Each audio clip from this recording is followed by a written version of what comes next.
prediksyon sa inyong mga iniidolong artista, maririnig nyo na. Ang latest, sino nga ba ang maghihiwalay? Sino rin ang magkakatuluyan? Alamin lahat yan mamaya. Ang latest, ang mga pangyayaring magaganap ngayong bagong taon, ating sisilipin. At ang latest po ngayong unang araw ng taong 2013, mga kapatid, ang mga dapat niyong malaman sa mundo ng showbiz, ngayong taong ito, ibibigay na namin. Hey, Happy New Happy Year! New Happy Year! New Year! Happy New Unang Year! araw, unang gabi ng Yes. taong 2013. We have to start Ano kaya ang the year maghihintay right. sa atin, Direk? Ako think nga. positive ako eh. Ako Think lagi, positive ganyan din ako. Oo, kasi sabi ko, considering na lahat ng pinagdaanan ng mga tao nung nakaraang taon, Hindi kagandahan. hindi kagandahan, sabi ko, it can only be better. Yeah. Di ba? So think Tama. positive. At saka, kita mo naman, na-survive natin at nalampasan talaga yung December 21 ang sinasabi kagugunaw End of ng mundo. Yes. Walang maaaring magsabi noon. At saka if there's Tanging one ang Diyos thing lang. na totoo talaga na, yung sinasabi na whatever difficult situation you find yourself in, it will pass. No, talagang dadaan sabi mo nga, this lahat. too shall pass. Oo. Di ba? Panay Lahat lahat may na. tuldok. Lahat ng Gangnam Style na nag-pass rin tayo doon. Dahil Utang na loob ka rin. Na-survive natin Mas yun. gusto kong sabihin na ang problema ay hindi nakikitira, dumadaan lang sa harapan ng bahay. Correct, Yun correct. yun. That's Oo. true. Diba? That's true. At makakasama po natin ngayong gabi, mga kapatid, ang dalawang personalidad na magbibigay ng kanilang mga prediksyon ngayong bagong taon. Panoorin po natin ito. Ang latest, mga kapalaran ng mga personalidad na sasabak sa politika, bubusisiin na! Vilma Santos, tuloy-tuloy ang politisyan niya. Maayos, maliwanas ang nakikita ko, mananalo pa siya ng award. I think she could be a probable vice presidential timber someday. Joseph Estrada, nakikita ko, mananalo ito. Hindi na po ganun ka-popular si Erap. His running for mayor is a big question mark.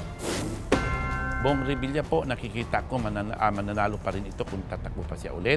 Pero ingat lang, may distraction sa kanilang mga mag-asawa. Bong Revilla is still good for a vice presidential position 2016. Body is not good, and also his stomach is not so good. He might encounter some betrayals from his friends. Si Aga Mulak kasi Year of the Snake sa 2013, no? Maayos naman, pero pinag-ingatan natin siya pa yung nakikita kong car accident sa kanyang papasok ng 2013. Manny Pacquiao, I think he's on the way down. Delikado na po si Manny Pacquiao. Even his political career is in danger. Richard Gomez po, pinag-ingatan natin baka malos po ito, matatalo sa pag-eleksyon sa Kabisayaan.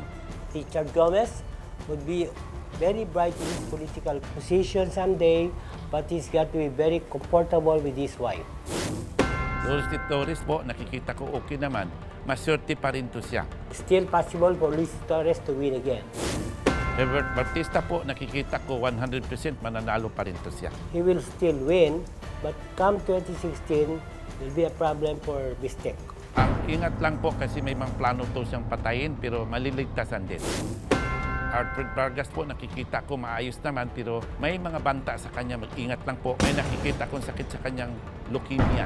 Bankable in politics si Alfred Vargas. He's still capable of getting to a higher position someday. Governor E.R. Yeltsin is a very good person. I can sense that he has the bright opportunity to run for a higher position someday. He could be another Erap Estrada in the making. Alam mo, 100% pa rin mananalo to sa Laguna. Mayroon pong nakikita kong babarilin siya pero maliligtas ang lahat niya. At para po mga kapatid, salubungin natin ang 2013 sa kanyang mga prediksyon. Kasama po natin ngayong gabi, Madam Rose. Magandang gabi, Madam. Good evening po. Pakigamit po natin ang mikropono natin. Marami pong mga personalidad sa showbiz ang pumasok sa pelikula. Sa politika rather. Ano sa tingin ninyo po ang magiging fate nila sa darating na eleksyon?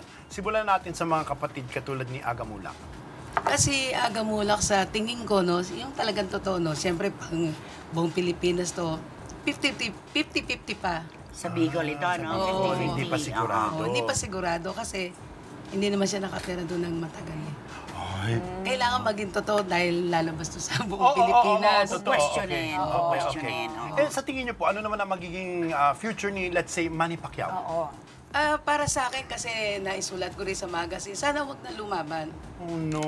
Bakit matatalo Sa po ano siya? po? Sa Malaki po ang Sa posibilidad. politika o sa boxing? Sa boxing, sana wag na lumaban. Kasi natatakot ako baka bigla na lang tayong gulatin.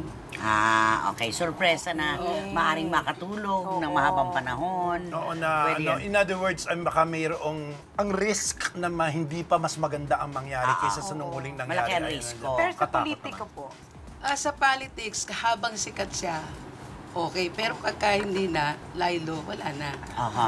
Si Vice Mayor Isko Moreno ng Maynila po, ano pong nakikita nyo? Mukhang malaki ang pag-asa niya.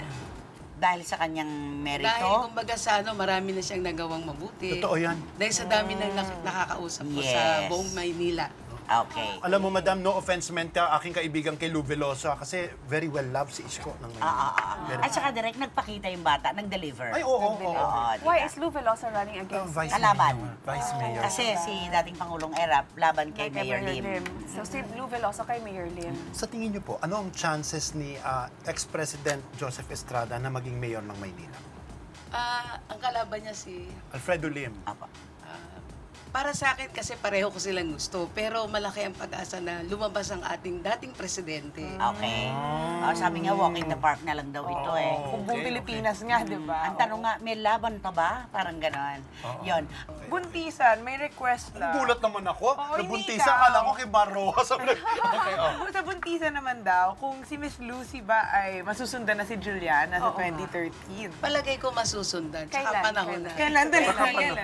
2030 siguro o 2014 magkakaroon ka na. Ay. 13 or 2014. This year or... Mapuputis ako ng 2013, manganganak ng 2014. Posible, malaki ang pag-asa. Malaki Siguro yan. ang Sa mga pag-asa. ano yan, mga... I love it.